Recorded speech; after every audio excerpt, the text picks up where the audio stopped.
안녕하세요. 12월 9일 목요일 아침, 오늘도 우리는 주님의 말씀으로 하루를 시작하기 원합니다.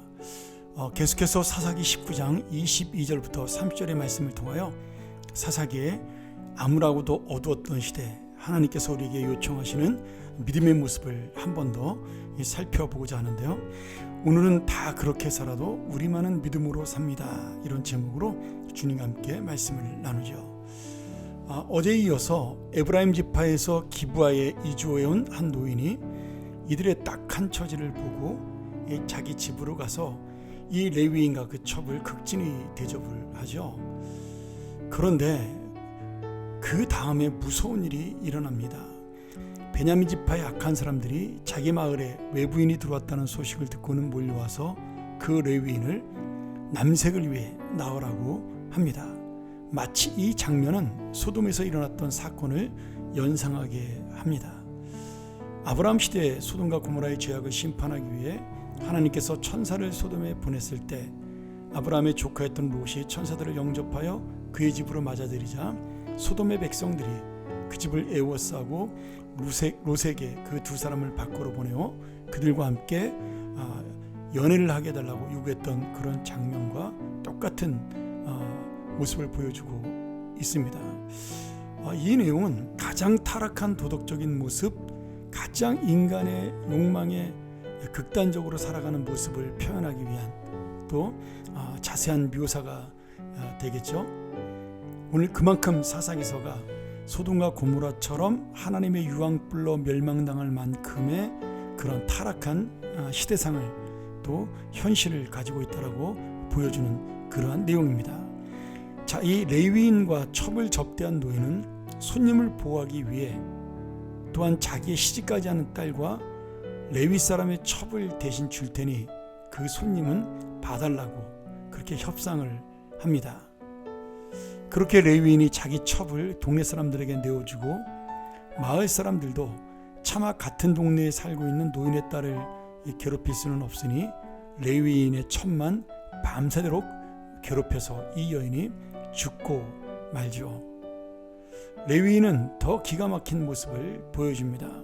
아침에 자기의 첩이 죽어있는 모습을 보고 사랑하는 여인을 잃은 것을 슬퍼하기보다 또한 자신의 잘못을 뉘우치고 비겁함을 후회하기보다는 베냐민 지파 사람들의 악행과 자신의 여자를 잃었다는 사실에 분노하여 복수를 하게 됩니다. 이 첩의 시체를 12토막을 내어 다른 12지파에게 보내고 자신이 억울한 일을 당했으니 복수를 해달라고 요청을 하죠. 또한 12지파는 세상에 어떻게 이런 악한 일이 일어날 수 있는가 분노하여 연합군을 구성해서 범죄를 저지른 이 베냐민 지파를 심판하는 그러한 민족 상잔의 전쟁을 벌이게 됩니다. 참 민망하고도 부끄러운 그러한 성경의 내용입니다. 그리고 목사가 전하기에 참 거북한 내용들이 가득 들어있는 것이 바로 이 사사기 19장의 말씀이죠. 아마 성경을 잘 모르는 분들도 이거 무슨 성경에 이런 민망한 잔인한 이야기가 있나 이렇게 생각하는 분이 있을 정도로 이 본문은 참으로 우리의 마음을 힘들게 하는 내용입니다. 그럼에도 하나님께서 우리에게 이런 말씀을 주시고 우리에게 이런 잔인하고도 민망한 이야기를 너희들이 꼭 들어야 된다라는 분명한 이유가 있습니다. 왜냐하면 지금 이 사사시대의 이야기는 그때 이야기로 끝나지 아니하고 바로 지금 우리가 얼마나 인간의 욕망을 채우기 위하여 어떻게 살아가고 있는가, 또 사람들이 그것을 죄악시 여기지 아니하고 무슨 짓을 해서라도 자기의 욕심을 채우려는 모습, 그 모습이 우리에게 있다는 사실을 분명히 보여주고 있습니다. 지금 여기 나오는 한 사람 한 사람 우리가 살펴볼 필요가 있죠. 먼저는 가장 타락의 중심에 있는 레위인, 종교 지도자입니다. 그는 자기 첩을 사랑한다고 하면서 그 첩의 죽음을 슬퍼하기보다 자기 감정의 분노를 참지 못하고 그 시신을 찍어 12덩이로 잘라서 이스라엘 각 지파로 보내게 됩니다. 왜 레위인의 이야기를 이렇게 소개하고 있을까요? 가장 경건하게 하나님 말씀대로 살아야 될 레위인이 첩을 얻고 자신의 감정대로 모든 것을 처리하는 그런 시대라는 것, 그래서 그것이 얼마나 타락하고 부패한지를, 감정대로 살아가는 것, 욕심대로 살아가는 것이 얼마나 악한 시대인지를 우리에게 보여주고 있습니다. 이 레위인은 자신은 하나님을 믿는다고 생각하면서 그렇게 자신의 첩을 죽인 여부스 사람들을 경멸하고 그리고 죽기를 원했던 그런 마음을 가진 악한 사람입니다.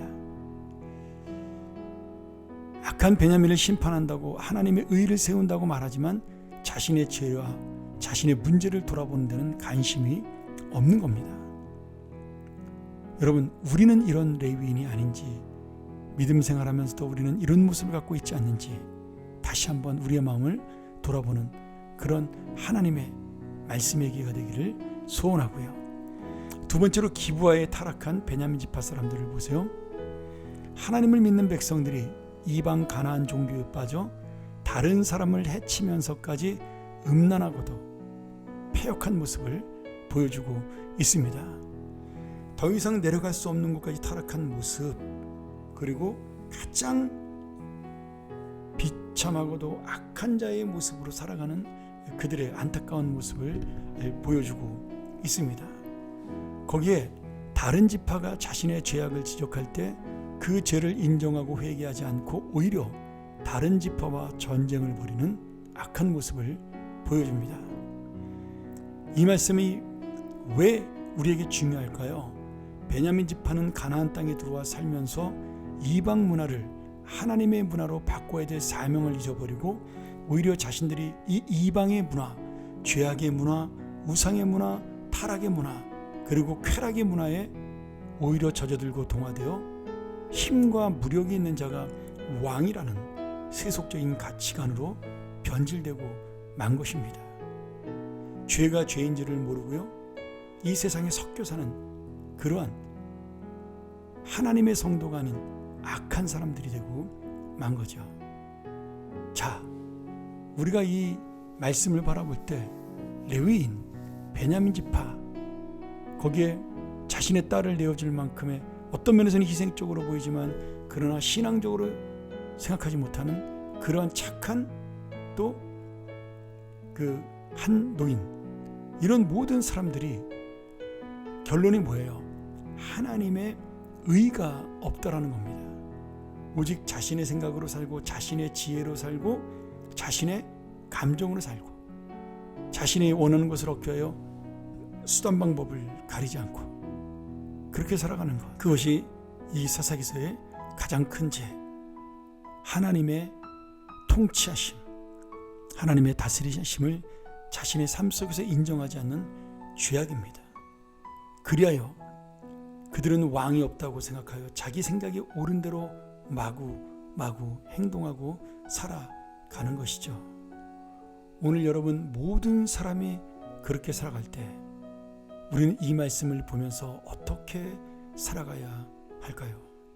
이 세상 모든 사람들이 좌라고 얘기해도 우리는 우라고 얘기할 수 있는 믿음, 이 세상 사람들이 다 구부러진 길로 가야 한다고 주장할 때에도 우리는 바른 길로 가야 한다라고 주장하는 믿음, 오늘도 하나님은 그런 믿음의 사람을 찾고 그런 믿음의 사람을 하나님께서는 기뻐하시기를 원하십니다. 오늘 이 사사기를 바라보며 나는 이 패역하고 어두운 시대에 어떤 믿음을 가지고 살아가는 하나님의 성도인가요? 다시 한번 돌아보는 믿음의 사람, 의의 사람, 그리하여 하나님을 탄식케 하는 것이 아닌 하나님을 기쁘시게 하는 하나님의 귀한 자녀가 되기를 간절히 축원합니다. 기도하겠습니다. 하나님 아버지, 오늘 이 말씀을 통하여 다시 한번 우리가 믿음으로 살아가는 것이 무엇인지, 이 모든 세상의 사람들이 다 그렇게 살아도 우리는 믿음으로 산다라는 그런 마음의 고백, 삶의 고백, 그리고 결단을 놓치지 않는 그런 믿음이 우리 안에 넘쳐나게 하여 주시옵소서. 하나님을 실망시키는 자가 아니라 하나님 기쁘시게 하는 자, 하나님을 탄식시키는 자가 아니라 하나님의 웃음소리가 나오게 하는 자, 그런 믿음 있는 자로 우리의 인생을 살피시고 인도하시고 그렇게 살아갈 수 있는 은혜를 허락하여 주옵소서. 예수님의 이름으로 간절히 기도합나이다. 아멘. 우리 다시 한번 이 말씀 돌아보며 오늘 주님 앞에 믿음으로 살아가길 원하는 하나님의 사람들이 되기를 원하며 이 세상과 다른 나의 모습이 무엇인지를 깨닫고 그 믿음대로 살아가길 원하는 묵상과 기도가 있기를 소원합니다.